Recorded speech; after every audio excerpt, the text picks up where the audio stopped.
My Grandpa Jim was the punniest man you would ever meet. One day we were going to the grocery store, and I asked him if we needed eggs. And when he said I was exactly correct, I knew I had unleashed a chain reaction of puns that there was no stopping.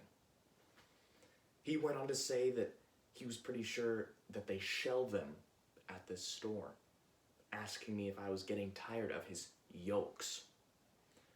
If all of these puns were scrambling my brain. And in all honesty, they were scrambling my brain.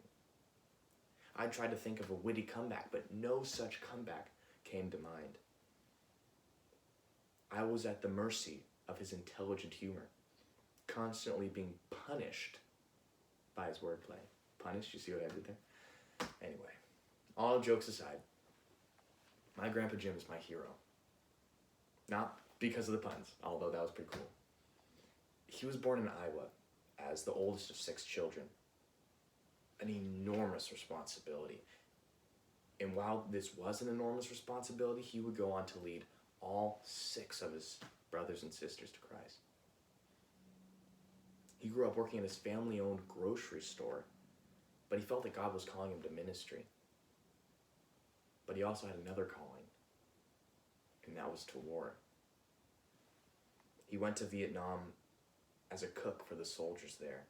And when he eventually came back, he decided to go to Bible college, where he became a pastor, and he got married to my grandmother. My dad was born, and life seemed to be going amazing until my grandma left. This was going on during a time where in the Christian church, divorce was much less common and more taboo. My grandpa and my dad were ostracized because of this. But my grandpa would not allow this to interfere with his ministry. As a single dad, he raised my father in the ways of Christ faithfully until he met his wonderful wife for 33 years, Patty. They had 2 more children, and their beautiful marriage continued. And within that time, Jim and Patty became missionaries. My dad became a pastor, and he moved down to Florida to plant a church. So my grandpa moved his whole family down there to Florida to support him. My uncle, too, he became a pastor, and he planted a church up in Canada. My grandpa moved to Canada to support him in his ministry. He also worked in a ministry called Potter's Field, which was a center training young Christians to become missionaries. He worked in Guatemala, in Kenya, in Sudan, and in the Indian reserves here in America.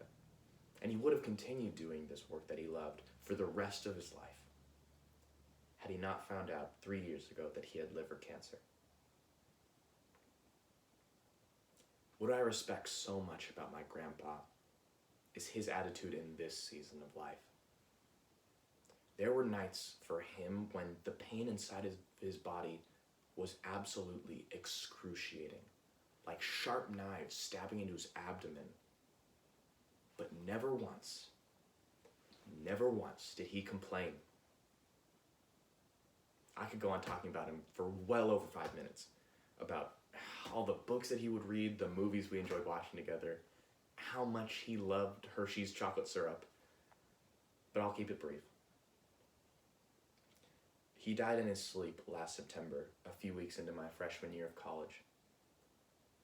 Our last conversation had been about how school was going, and he asked me to send him a picture of my dorm room.